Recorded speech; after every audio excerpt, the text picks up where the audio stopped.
Study point channel के अंदर आपका हार्दिक स्वागत है। आज हम इन पेशेंट के ऊपर बीटीसीटी टेस्ट करना दिखाएंगे कि बीटीसीटी टेस्ट करने का प्रॉपर तरीका क्या होता है और उसमें हमें क्या क्या यूज जो सामान यूज होता है वो क्या होता है। जैसे कि आप देख पा रहे हैं ये प्रिकर होता है, ठीक है। एक तो ये होता है, दूसरा हमारे पास टिश्यू पेपर होना चाहिए कि जैसे ही इनका हम प्रिक करेंगे तो ब्लड वगैरह जैसे हम पहुँचते हैं तो प्रॉपर तरीके से है कि नहीं है। दूसरा है ये कैपिलरी, ठीक है, जिससे हम इन सामान की मदद से हम प्रॉपर तरीके से बीटीसीटी टेस्ट परफॉर्म करेंगे। वो कैसे करते हैं, क्या प्रोसीजर होता है, मैं बताऊंगा आपको। जैसे कि पेशेंट है, इनका क्या करना है, हमें सबसे पहले उंगली लेनी है, पेशेंट को कंफर्टेबल तरीके से बिठाना है और उसके बाद में जो उंगली होती है उसको हमें ये एल्बो लगा के या आपके पास स्पिरिट स्वैब होते हैं उससे क्या है इनको साफ करना अच्छे तरीके, जिससे कि बैक्टीरिया वगैरह ना हो, जो इन्फेक्शन वगैरह ना हो, सही तरह से क्लियर हो जाए। इसको साफ करने के बाद में हमें क्या करना है कि अपना प्रिकर लेना है।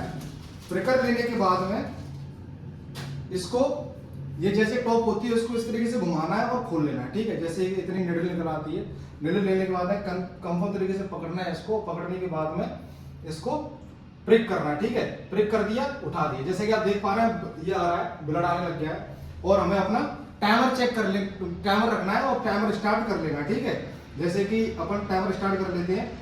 अब जैसे कि देख पा रहे हैं आप कि ये ब्लड आ रहा है, ब्लड को हम किस तरीके से पहुंचना है। जैसे कि ये टाइमर चल रहा है, टाइमर के अंदर क्या है कि हमें हर 15 सेकंड के अंदर इसको पहुंचना है। पहुंच लिया, अब हमें इसको 15 सेकंड तक बिल्कुल हाथ नहीं लगाना है। इसमें सबसे बड़ी गलती क्या करते हैं कई टेक्नीशियन के, उंगली को बार बार ऐसे करके दबाते रहते हैं, ठीक है। दबाना नहीं है और बार बार स्वैप नहीं करना है। टाइमर चल रहा है, जैसे कि आप देखा 15 सेकंड पे हमने किया था, अब ये 30 सेकंड जैसी हो जाएंगी तो अपन करेंगे दोबारा, इसको अपन ने दोबारा पहुंच दिया, ठीक है। ये अपन को जब तक स्वेप करना है जब तक कि ये ब्लड आता रहे और वही टाइम हमें नोट करना है। जब ये टाइम आना, जब ब्लड आना बंद हो जाएगा तो उसे हम बोलेंगे बीटी, ब्लीडिंग टाइम, ठीक है। ब्लीडिंग टाइम ये होता है और क्लॉटिंग टाइम अपन कैपिलरी के अंदर जो ब्लड लेंगे उसका होता है, ठीक है। तो अभी हम बीटी परफॉर्म कर रहे हैं। तो बीटी टेस्ट जैसे कि 15 सेकंड होगी, 15 सेकंड में अपन को दोबारा से इसको स्वेप करना है, दोबारा साफ कर लिया, ठीक है। इसी आधार पे ये चलता रहेगा और जब इसका ये ब्लड आना बंद हो जाएगा वो इसका होगा बीटी टाइम, वो हमें नोट कर लेना है, ठीक है ना।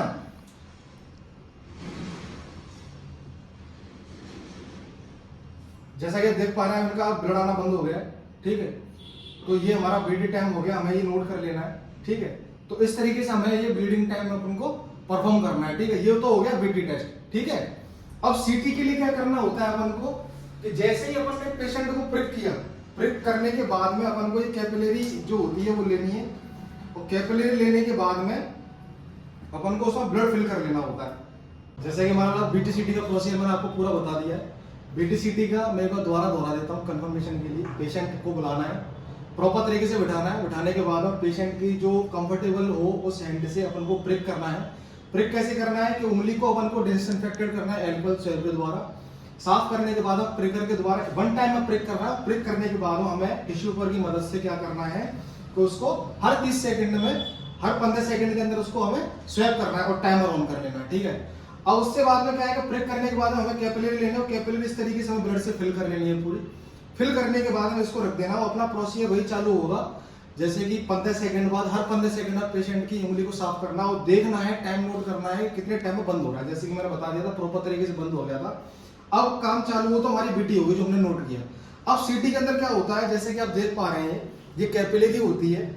क्लॉटिंग जो मेथड होता है बीटीसीटी, ब्लीडिंग टाइम और क्लॉटिंग टाइम, तो क्लॉटिंग का जो मेथडोलॉजी होती है वो होती है कैपिलरी मेथड। कैपिलरी मेथड के द्वारा बता रहा हूँ। इसके अंदर जैसे कि आप देख पा रहे हैं हमने पेशेंट का जो ब्लड है उसको पूरी तरीके से भर लिया है। भरने के बाद में एक तरीके से तो ये है कि जैसे कि मुंह देख पा रहे हैं मूवमेंट कर रहे हैं, जैसे कि ये ब्लड चल रहा है ऊपर से नीचे की तरफ, जैसे नीचे चला गया ऊपर खाली है, इस तरीके से हमको हर 15 सेकंड में इसको मूवमेंट करना है, ठीक है। अब ये मूवमेंट जब तक करना है कि जब तक ये बीच में रुक ना जाए। जैसे अपन ने ये मूवमेंट कर लिया पूरा, ठीक है। अब 15 सेकंड अपन को रुकना है, ठीक है। इस तरीके से इसको करना है और हर 15 सेकंड बाद अपन को मूव करना है। जब ये रुक जाए, बीच में जम जाए, तो अपन को तोड़ के देखना है क्लॉट बन रहा है कि नहीं बन रहा। एक तो ये है। दूसरा, कई टेक्नीशियन क्या करते हैं कि ऐसे टिश्यू पेपर लिया और हर 15 सेकंड बाद इसको क्या है कि ऐसे तोड़ के देखते हैं और जहां इसका क्लॉट जैसे खींच के देखेंगे धक्का बन गया, उसको अपन बोलते हैं क्लॉटिंग टाइम और वो टाइम हमको नोट कर लेना है। इस तरीके से होती है बीटीसीटी। अब 15 सेकंड और 15 सेकंड अपन दोबारा मूव करेंगे। जैसे कि देख पा रहे हैं मूवमेंट हो रहा है, ठीक है। अभी थिक नहीं हुआ है ये, तो उस कंडीशन में क्या है कि अपन को वेट करना है, फिर दोबारा से प्रोसीजर करना है। नहीं तो आप क्या कर सकते हो कि इसको तोड़ के भी दे सकते हो। तोड़ना ऐसे है, ठीक है, ये तोड़ लिया अपन, देखो ये देख रहे हैं, अभी देखो तार नहीं बना है, तो ये अभी इसका क्लोटिंग टाइम नहीं हुआ है, ठीक है। तो फिर दोबारा हम 15 सेकंड वेट करेंगे, 15 सेकंड थोड़ा सा तोड़ेंगे, फिर इस तरीके से चलता रहेगा। और जब ये क्लोट हो जाएगा, जैसे ही हमारा तार खिंच जाए तो समझ लेना कि वो हमारा क्लोटिंग टाइम, वो हमें नोट कर लेना है। इस आधार पर हमें बीटी और सीटी टेस्ट परफॉर्म करना होता है, ठीक है। और वो नॉर्मल रेंज हमें रख लेनी होती है। बीटीसीटी टेस्ट मोस्टली डॉक्टर ये एक ऑपरेशन से पहले या किसी पेशेंट की मतलब जांच कराने से पहले, कोई भी ऑपरेशन वगैरह हो रहा है या कोई भी बीमारी हो रहा है, तो पेशेंट की क्लॉटिंग और टाइम और ब्लीडिंग टाइम को देखने के लिए इस टेस्ट को कराते हैं। बीटी टाइम कभी कभी इंक्रीज हो सकता है कॉज ऑफ उस पेशेंट की प्लेटलेट के आधार पर। और जो सीटी होता है वो डिपेंड करता है कि हमारी बॉडी के अंदर जो क्लॉटिंग फैक्टर्स होते हैं उसके आधार पर, ठीक है। अगर किसी पेशेंट की अगर प्लेटलेट कम है तो उस कंडीशन में देखा जा सकता है कि उसका ब्लीडिंग टाइम बढ़ा हुआ है, ठीक है। और इसी आधार पर क्लॉटिंग टाइम का जो होता है वो ये होता है कि उस पेशेंट के जो फैक्टर हैं, क्लॉटिंग फैक्टर, वो किस तरीके से वर्क कर रहे हैं, ठीक है। उस आधार पर क्लॉटिंग टाइम हमारा डिपेंड करता है। इसकी जो नॉर्मल रेंज होती है वो 3 से लेके अपन 7 या 8 तक देखते हैं, ठीक है। उसके बाद में जिस तरीके से रिपोर्ट होती है हमें सिस्टम में देनी होती है और डॉक्टर को भेज देनी होती है। ये प्रोसीजर होता है और ये मेथोलॉजी होती है। अगर आपको मेरी वीडियो अच्छी लगी है तो मेरे चैनल को लाइक करें, शेयर करें, सब्सक्राइब करें। आपका दिन शुभ हो। धन्यवाद।